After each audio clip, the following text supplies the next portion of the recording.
Sir రాష్ట్రంలో లా and order ఎలా ఉంది? గతానికి ఇప్పుడు పోలిస్తే ఎలా ఉంది? లా అండ్ ఆర్డర్ ఇప్పుడు కొద్దిగా మెరుగైంది ఇప్పుడు. కానీ గతంలో విచ్చలవిడి పరిస్థితి అయిపోయింది. గతంలో అంటే లా అండ్ ఆర్డర్ ఎప్పుడు ఒకటే. లా అండ్ ఆర్డర్ని యూజ్ చేసేటువంటి లీడర్స్ డిఫరెన్స్ వల్ల పాడవుతుంది తప్పించి, లా అండ్ ఆర్డర్ వాళ్ళు కూడా సిస్టమ్కి వెళ్ళాలనుకుంటారు. ఆ సిస్టాన్ని డిస్టర్బ్ చేసేటువంటి నాయకత్వం ఉన్నప్పుడు మాత్రమే అదే ఉంది. లా అండ్ ఆర్డర్ మనం మారుతూ ఉంటాం కానీ లా అండ్ ఆర్డర్ మారదు. దాంట్లో కూడా వ్యక్తులు, ఎస్పీలు, పోలీసులు మారుతారు కానీ వ్యవస్థ అట్లా ఉంటుంది. దాన్ని యూజ్ చేసేటువంటి ఎవరైతే పరిపాలన చేస్తున్నారో వాళ్ళు వంకరగా తిప్పి అనేకమైనటువంటి వాళ్ళ స్వార్థాలకు వాడుకుంటంలోనే లా అండ్ ఆర్డర్ పాడవుతుంటుంది. లా అండ్ ఆర్డర్కి ఎప్పుడు కూడా స్వేచ్ఛ ఉంటే వాళ్ళ దాని మీద ఎవరి యొక్క ప్రమేయం లేకుండా ఉంటే సక్రంగా ఉంటుంది. సార్ ఆర్టీసీ జోనల్ చైర్మన్గా ఈరోజు బాధ్యతలు చేపట్టారు. 1 year కాలం అవుతుంది. మీ ముందున్న సవాళ్ళు ఏంటి? ఎలా డెవలప్ చేస్తే మీ ప్రణాళిక ఏంటి? మా ముందు సవాల్స్ ఏం లేవు. ఎందుకంటే బస్సులు అయితే కొత్తగా బస్సులు తీసుకుంటూ ఉన్నారు. మనకి ఈ రాష్ట్ర ప్రభుత్వంలో అనేకమైనటువంటి డిపార్ట్మెంట్స్ ఉన్నాయి. అన్నిటికంటే భిన్నమైనటువంటి డిపార్ట్మెంటు ఆర్టీసీ. ఈ ఆర్టీసీ డిపార్ట్మెంట్ భిన్నమైంది కానీ చాలా బాధ్యత కలిగినటువంటిది. ఎందుకంటే డైలీ ఒక 40-50 లక్షల మందిని వారి యొక్క దంద్యానికి చేర్చేటువంటి ప్రధాన బాధ్యత ఉన్నటువంటి రంగం ఈ రవాణా సంస్థ మన ఆర్టీసీ. దాంట్లో చాలామంది శ్రామికులు, కష్టపడేటువంటి డ్రైవర్స్, లేకపోతే ఇతర కండక్టర్స్ కానీ, లేకపోతే శ్రామిక వర్గం కానీ ఉన్నారు. కానీ అధికారులు చాలా భిన్నమైనటువంటిది. మొండిగా ఉండేటువంటి అధికారులు ఉన్నారు దాంట్లో. ప్రభుత్వాలు కూడా వాళ్ళకే మళ్ళీ ఇవ్వటం వల్ల ఏమవుతుందంటే అది వాళ్ళ యొక్క జోబి సంస్థగా ఉంది కానీ అది ప్రభుత్వ సంస్థగా కానీ నాకు తెలిసి లేదు. నేను నిర్భయంగా మాట్లాడుతున్నాను, ఏం పర్లేదు. అక్కడ అధికారులు అయితే చాలా భిన్నం. నాకు తెలిసి నేను దాదాపు 35-40 సంవత్సరాలు చూస్తూ ఉన్నాను కానీ అనేకమైన డిపార్ట్మెంట్స్ ఉన్నాయి. కానీ ఆ డిపార్ట్మెంట్స్ అన్నీ కూడా ఒక ప్రభుత్వాన్ని అనుసరించి వెళ్తాయి. ఇది ప్రభుత్వాన్ని అనుసరించి వెళ్ళే డిపార్ట్మెంట్ కాదు, ఆపోజిట్ ఉంటుంది వాళ్ళ ఇష్టానుసారం. అందుకని ఏంటంటే మేమేమి ఇప్పుడే మీటింగ్ రేపు 8వ తారీఖున ఇప్పుడు వేస్తారంట, సంవత్సరం అయింది. అందుకని ఏంటంటే దాని గురించి మనం ఏం మాట్లాడలేం. ప్రభుత్వం మా పవన్ కళ్యాణ్ గారు, చంద్రబాబు నాయుడు గారు గుర్తించి మాకు చైర్మన్కి ఇచ్చారు. మా పాత్రను మేము మా బాధ్యత కానీ పాత్రను పోషిస్తున్నాం అంతే. సార్ ఆర్టీసీ వ్యవస్థలో ఎలాంటి మార్పులు తీసుకోవాలి మీ ప్లాన్? ఉండడానికి ఉన్నాయి. ఆశలు చాలా ప్రణాళికలు ఉంటాయి కానీ మనం బోర్డు మీటింగ్ అనేది జరుగుతుంది. మీకు ప్రయారిటీ ఉంటుంది. మీరు ఒక జోనల్ చైర్మన్, మీరు ఇంకా మీటింగే పడలేదని చెప్తున్నాను కదా. 1 year నుంచి మేము నవంబర్లో తీసుకున్నాం. మా రాష్ట్ర చైర్మన్ మాకంటే 2 నెలల ముందు తీసుకున్నట్టున్నాడు ఆయన. ఇంతవరకు మీటింగ్ పడలేదు. రేపు నెల 8వ తారీఖున ఇంత మెసేజ్ వచ్చింది. ఇంకా దాంట్లో మన ప్రణాళికలు ఏముంటాయి? ప్రణాళికలన్నీ అధికారులు అంటే ప్లాన్ ఆఫ్ యాక్షన్. మీ సలహాలు కూడా ఉంటుంది కదా? సలహాలు లేవు, సంప్రదింపులు లేవు, పట్టించుకునే పరిస్థితి లేదు, ఎవరు లేదు. రోజు పేపర్లో పడుతున్నాయి. అవునండి. సార్ ఆర్టీసీ అంటే ఏ గవర్నమెంట్ వచ్చినా నష్టాల్లో ఉంది, నష్టాల్లో ఉంది, అది అదే మాట చెప్తూ ఉంటారు. ఏం కాదు, లాభాల్లో ఉంటుంది కానీ అధికారులే మెయిన్. పై అధికారులే. కింద కష్టపడేవాడు ఇప్పుడు గుడ్లో కష్టపడుతుంటాడు, రోగాలు పాలవుతూ ఉంటాడు. పైన ఉన్న అధికారులు దాన్ని గుప్పిట్లో పెట్టుకొని నష్టాలు అని చెప్తుంటాయి. అంతే. ఉద్యోగుల సంక్షేమం గురించి మీరు ఎలాంటి చర్యలు చేపడతారు? ఆర్టీసీ ఉద్యోగులు చెయ్యాలి, చాలా ఉన్నాయి దాంట్లో. కానీ మనకు అవకాశమే లేదుగా మాట్లాడటానికి. మీరు ఆర్టీసీ జోనల్ చైర్మన్ సార్. ఊరికే బోర్డే, ఊరికే బొమ్మ అంటే అధికారాలు కానీ ఏం లేదు. ఏం లేవు, విధులు లేవు, నిధులు లేవు, అధికారాలు లేవు. సీట్ ఉందండి? అది ఉంది. ఆర్టీసీ చైర్మన్ సీట్ ఉందా? ఉంది. విధులు నిధులు ఏమి లేదు, ఏం లేవు. పట్టించుకునే కూర్చుంటే టీ ఇస్తారులే అంతే. పట్టించుకునే పరిస్థితి ఉందా? పట్టించుకునే పరిస్థితి ఉంది. ఈ విషయాలన్నీ మీ హైకమాండ్ మీ దృష్టికి తీసుకెళ్ళరా? ఇది ఎందుకు వాళ్ళకి తెలుసు. అయ్యి నేను సేమ్ వాళ్ళకి కూడా తెలుసు. అందరు చైర్మన్లు ఉన్నాం కదా, 4 ఏరియాలో చైర్మన్లు ఉన్నాం. అవునండి. సార్ పవన్ కళ్యాణ్ గారు గతంలో ఎన్నికల ముందు చాలా హామీలు ఇచ్చారు, చాలా పెద్ద మాటలు అయితే చెప్పారు. అధికారంకి వచ్చారు, కూటమిలో ఈ రోజున గేమ్ చేంజర్గా మారారు. కేంద్ర రాష్ట్ర ప్రభుత్వాల్లో కొంచెం చేదినటువంటి నాయకుడిగా ఉన్నారు, గేమ్ చేంజర్గా ఉన్నారు. మోడీ గారు కూడా తుఫాన్ అని చెప్పి అంటున్నారు పవన్ కళ్యాణ్ గారిని. ఎన్నికల ముందు చెప్పిన మాటలకి అధికారంకి వచ్చిన తర్వాత అప్పటికప్పటికి ఎలా ఉంది?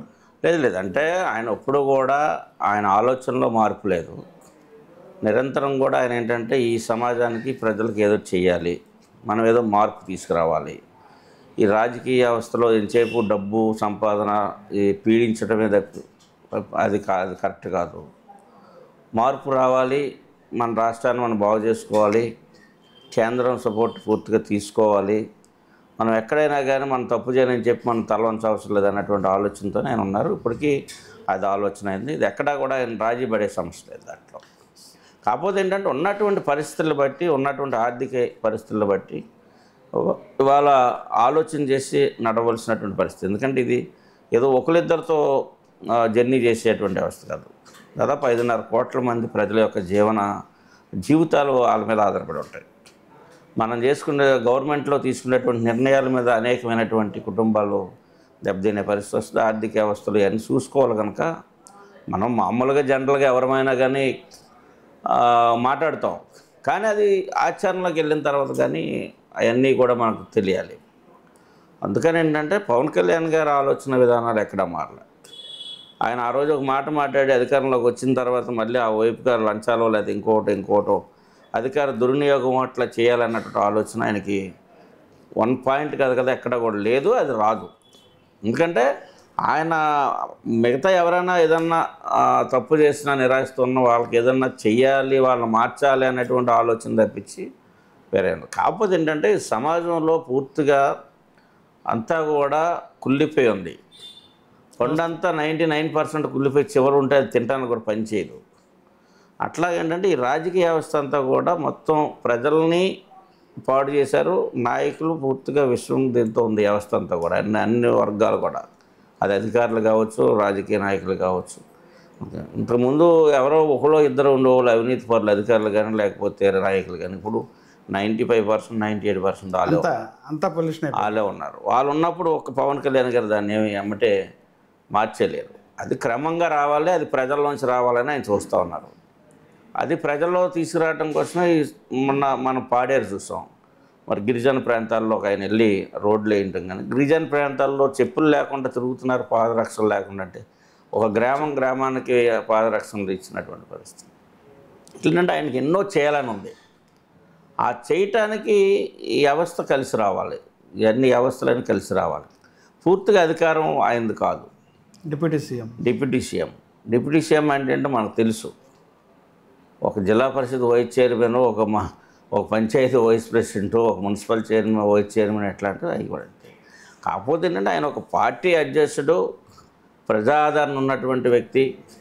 ఇవాళ భారతదేశంలోనే ఒక నిజాయితీపరుడిగా సర్వేలు కూడా చెప్తున్నప్పుడు ఆ పరిస్థితి ఉంది కనుక ఏ వ్యవస్థ అయినా మనకు సహకరిస్తుంది కనుక ఆయనకు ఉన్నటువంటి శాఖల్లో ఆయన మరి చాలా బలంగా కొన్ని మార్పులు తీసుకొస్తూ చేస్తూ వెళ్తున్నారు. ఇవాళ ఉంది ఆగస్టు 15 ఉత్సవాలు చేయాలంటే 100 రూపాయలతో చేస్తారా? మరి ఇంతకుముందు పెట్టినటువంటి మూర్ఖులకి తెలియదు. అది 100 రూపాయలకి 250 రూపాయలకి చాక్లెట్లు వస్తాయా కనీసం?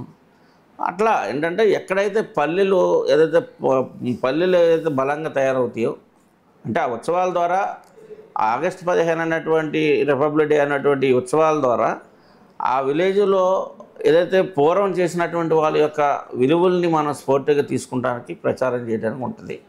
అదేవిధంగా పంచాయతీ నిధులు వీళ్ళు దిగమింగుతున్నారు. పంచాయతీ నిధులు వాళ్ళకు వదిలేసి ఇంకా గవర్నమెంట్ నుంచి రావాల్సినటువంటి నిధులు ఇవ్వాల్సినటువంటి పరిస్థితులు పోయి ఆ పంచాయతీ నిధులు కూడా దిగమింగే పరిస్థితి నుంచి వాళ్ళ స్వేచ్ఛగా ఎవరు పంచాయతీ వాళ్ళు పరిపాలించేటువంటి పరిస్థితి తీసుకొచ్చి స్వేచ్ఛ ఉంది ఆర్థికంగా. అదేవిధంగా వాళ్ళకు గౌరవాన్ని మొన్న జగన్మోహన్ రెడ్డి గారి గవర్నమెంట్లో భిక్షాటన చేశారు సర్పంచ్లు అందరూ కూడా. నగ్నంగా అద్దగుండ్లు కొట్టించుకుని తిరిగారు. ఎందుకంటే మాకు తెలుసు, నేను కూడా ఒక గ్రామ సర్పంచ్గా పంచాయతీ సర్పంచ్గా పనిచేశాను నేను.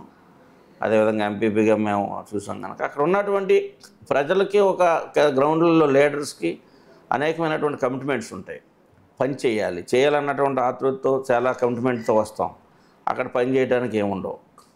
ఆ పరిస్థితులన్నీ వాళ్ళ గ్రామాలు ఎప్పుడైతే బలంగా ఉంటాయో అక్కడి నుంచి గ్రామాలు బలంగా ఉంటేనే పట్టణాలు బలంగా తయారవుతాయి. అక్కడ ఎప్పుడైతే ఆర్థిక పరిపుష్టిగా అక్కడైతే ఎక్కడ ఆరోగ్యవంతంగా ఉంటే వాళ్ళే పట్టణాల్లోకి వచ్చి ఏదైనా కొనాలి.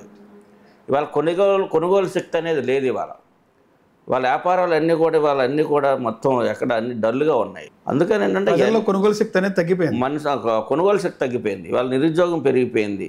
ఎక్కడ పనులు దొరికే పరిస్థితి లేదు. కార్మిక వర్గానికి పనులు దొరికే పరిస్థితి లేదు. ఉదాహరణకి ఏలూరు తీసుకుంటే 6-7 మంది పనిచేసేవారు 2 జూట్ మిల్లు తీసేశారు. అవన్నీ తీస్తే 6-7 మంది ఇవాళ రోడ్డును పడి 7,000-8,000కి ఇస్తే వాచ్మెన్ ఇంకోటి చూసుకుంటూ ఉన్నారు. ఆ 6-7 మంది ఆ 2 జూట్ మిల్లు పనిచేస్తే నెల 4-5 కోట్ల రూపాయలు జీతాల రూపంలో బయటకు వచ్చి ఆ డబ్బు మార్కెట్లోకి వెళ్ళేది. అట్లా కొనుగోలు శక్తి అనేది ఉండేది, వ్యాపారాలు బాగుండేవి. వాళ్ళ అన్ని రకాలుగా కూడా ఏంటంటే వాళ్ళ అన్ని చాలా ఇబ్బందుల్లో ఉంది ప్రజానీకం. కాకపోతే ఏంటంటే ఏ ప్రభుత్వం వస్తే మారుద్ది, ఈ ప్రభుత్వం వస్తే మాకు మంచి జరుగుద్ది అన్నట్టు ఆలోచనతో ప్రభుత్వాలను జరిగిన తర్వాత వాళ్ళ ఓట్ల రూపంలో అన్ని 5 సంవత్సరాలు మాట్లాడరు. ఎవరేమని చెప్పినా గమ్మున ఉంటారు. అది మన ఆంధ్రప్రదేశ్కు ఉన్నటువంటిది. అదే తెలంగాణ అయితే ఏమంటే రియాక్షన్ ఉంటుంది. ఇక్కడ చూసి జగన్మోహన్ రెడ్డి గారు ఎన్నో చేశారు. ఏదైనా అనేక రకాల సంక్షేమ 9 నవరత్నాలు ఇచ్చి, కొన్ని ఇంకా ఎక్స్ట్రా ఇచ్చి అసలైంది వదిలేశాడు. అభివృద్ధి కానీ, ఉపాధి కల్పన కానీ, ఎక్కడ ధరల మీద నియంత్రణ కానీ, లేదా వ్యాపార రంగాలను పెంచేటువంటి ఉపాధి కేంద్రాలు నెలకొల్పడంలో కానీ, ఇంకా నిర్మాణ కేంద్రాలన్నీ కూడా కుంటుపట్టడం కానీ, ఇవన్నిటి వల్ల ఇలవల్లాడిపోయారు ప్రజలు.